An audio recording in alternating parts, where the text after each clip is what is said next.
It's Cougar Sports Saturday. That's caught! Touchdown! Stayed inside the boundary and gets in for 6. Cougar Sports Saturday, a presentation of KSL Sports. Ritchie right to the rim, driving score! He would not be denied! BYU Sports Talk by Cougar fans for Cougar fans. Sponsored by Any Hour Services, Electrical, Plumbing, Heating, and Air. Your hosts are Mitch Harper and Kyle Ireland. On Utah's legacy home of the Cougars, KSL News Radio, 102.7 FM and 1160 AM. Welcome back into Cougar Sports Saturday, sponsored by Any Hour Services, Electric, Plumbing, Heating, and Air. We are a few short hours away from, we're 2.5 hours away from tip-off between BYU and UConn. I was going to say short hours until football? Gosh, we're still about football. 5.5 hours. I got my mind on hoops, and then I'm going to transition as we head our way down to Provo from Broadcast House. We're going to transition slowly this evening into from basketball to football, but it is a jam-packed day of BYU. I'll admit, though, I'm kind of missing the 10 a.m. game from last week. That was nice. You liked it? I like the 10 a.m. games. I like them. I know Cougar fans get a little leery about these vampire Cougs playing in the daytime, but personally, if you give me a choice in November, I want day games. I want 10 a.m., I want noon, I want 1:30, I want a day game for BYU football.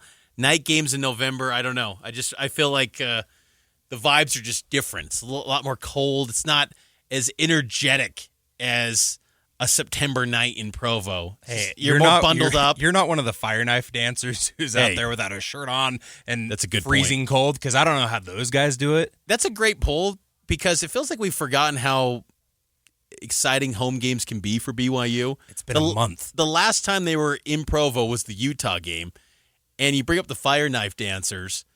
They had so many fire knife dancers in that between third and fourth quarter for that Utah game. I wonder if they're going to have the same number. I think they had like 12, or did they have like 9 or 12? It was crazy. There was fire knives everywhere.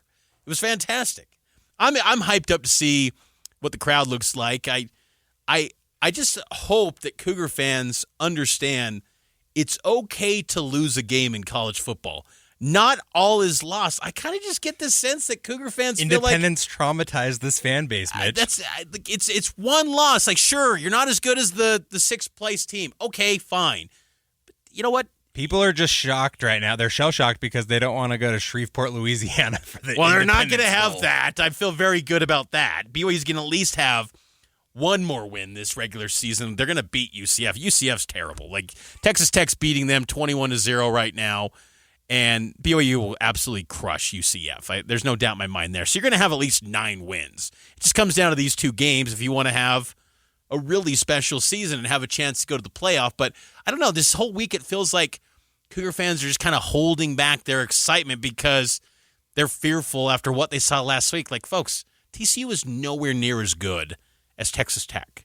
If BYU is as good as we think they are, and I think this is a really good BYU team, they take care of business tonight. But obviously, they got to get that done, and let's break down the game in 3 and out. And with every drive, you start off with first down, and at first downs, we give you a stat to watch in the game. What's a stat that you're monitoring heading into this BYU-TCU matchup that kicks off at 8:15 p.m. tonight? Yeah, my stat is 9, Mitch, and that is what they rank as far as the passing offense is concerned in the FBS. They are 9th. TCU is 303.4 yards per game. If TCU is going to win this game, Mitch, it's because Josh Hoover beats BYU's defense. I firmly believe that. He's going to be the key to victory for the Horned Frogs. So BYU, if they can shut him down or at least slow down their passing attack, because, I think that BYU's offense is going to perform better than they did a week ago. I fully expect Bear Bachmeier to kind of rebound from his worst game of the season. So if BYU can handle things as far as their defense is concerned in the secondary, the cornerbacks, I'm going to have my eye on them in the secondary tonight. This was Kalani Sitake on BYU or TCU quarterback Josh Hoover, who Cougars know is a really good QB. Now he has more experience. And he understands the offense. You see him making checks. He's just a veteran now. Back then, we were hoping that maybe him being new to the scene and inexperienced would be in our advantage, and it wasn't. So now he's a much better quarterback, and you see in the way he distributes the ball to all different receivers, the way that they run the ball, the way that he reads RPOs, and I mean he's a really good quarterback, coached really well. And so this isn't going to be easy, but that didn't go well for us a couple of years ago, and we remember that. So we're going to have to find ways to be better than we were against them the first time around, and we get to have them at home, which is going to be helpful for us. That it will, and BYU's secondary has to be on point to stop that passing attack of TCU. But I would also say, too, my stat to watch, they got to stop the run. BYU's run defense, Kyle, the number 13. BYU is 13th in Big 12 play in stopping the run this season. They're giving up 175.2 yards per game on the ground. That's a bit surprising considering, I think when you started the year and going into this season, you thought the defense would be the strength of this team, and they were the number one defense a season ago. But quietly, they've been allowing a lot of yards on the ground. Now, I don't think TCU's the type of team, especially without Kavorian Barnes, their star running back, to pile up big numbers. But I want to see BYU be stout in stopping the run, to not allow Josh Hoover and this TCU offense to have that, keeping BYU's defense on its heels. They got to be really good in stopping the run, because when you take away maybe the sack yardage on Baron Morton last week, Texas Tech's running backs were getting 5 yards per pop.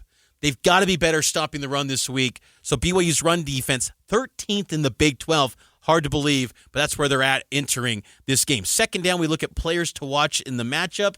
Who are you keeping an eye on? Yeah, I'm going with the wide receivers that lead each of these teams. Mitch, for BYU, Chase Roberts, I think, is going to be key tonight. I look back at the games that Bear Bachmeier has had his best passing performances of the season. Both of his 300-yard games were also 100-yard games for Chase Roberts, and so I think that that's something to look out for today. I also want to see Chase get into the end zone a little bit more. Last year with BYU, he's only been in the end zone 5 times, Mitch. I think that you need to rely on Chase as your star wideout just to get into the end zone a little bit more. And then for TCU, Eric McAllister on this season, he's got 48 catches for 834 yards and 8 touchdowns.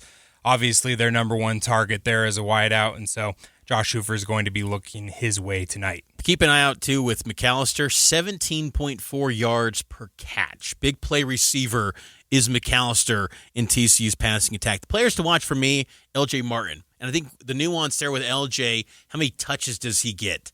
Last week, only 16 touches, both through the air and on the ground, 10 carries, 6 receptions.